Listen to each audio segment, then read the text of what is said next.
Yeah, notice nobody has them on. At one point, everybody was fine. There's enough water for the farms, there's enough water for the homes.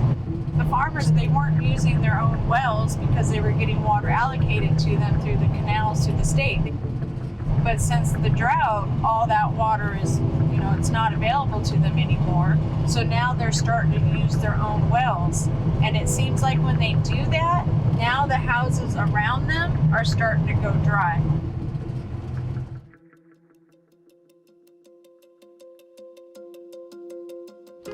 So I'm just filling her up. So we're gonna go ahead and connect to the pipe there. Chris is a water hauler, hired to truck in portable water to hundreds in the San Joaquin Valley. She works for Self-Help Enterprises, an NGO that provides emergency water services to residents whose wells are failing them. In 2021, 973 residential wells came up dry throughout California. Just 85 did the year before. Most of these wells are in the heart of the San Joaquin Valley, one of the world's most productive agricultural regions.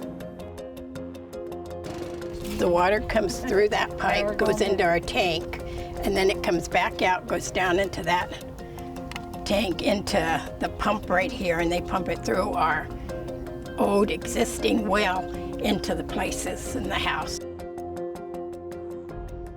We did run out completely. We had no water for a few days, and it was so hard. You either ran down to Pilot and took a shower, went to someone's house, or you just went and bought bottled water and did sponge baths. The demand has been pretty high. Average, during peak drought during summer, we were getting over 25 calls a day with domestic well owners calling in saying their well has gone dry. Madera has been hit pretty hard, and so has Tulare County, but the entire valley has been pretty dry.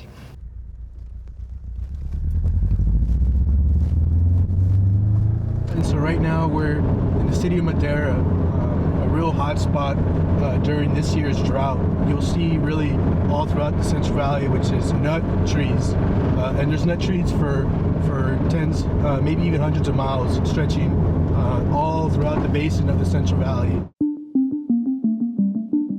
California's Central Valley is kind of the America's breadbasket of food, right? And it can cause some problems between the local population and the farmers, right?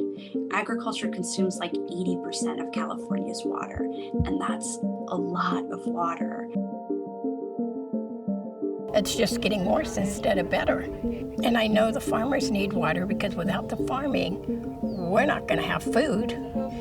But they go down so deep because they don't have the irrigation like they used to.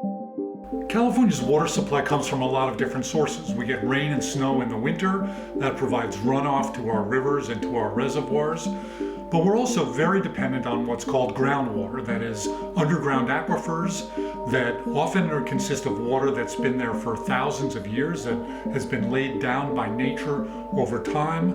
Groundwater comes from rainfall that falls on the ground and then slowly seeps into these underground aquifers. And one of the big challenges with California groundwater today is that we're pumping it out much faster than nature naturally replenishes it. As groundwater levels drop, shallow groundwater wells dry up. Those wells tend to be the wells that supply our local communities or our local towns in the Central Valley of California, whereas agricultural interests are able to drill much deeper wells and continue to overdraft groundwater. And the consequences are really being felt by frontline communities, by poor farming communities, by disadvantaged agricultural communities that are seeing wells dry up faster.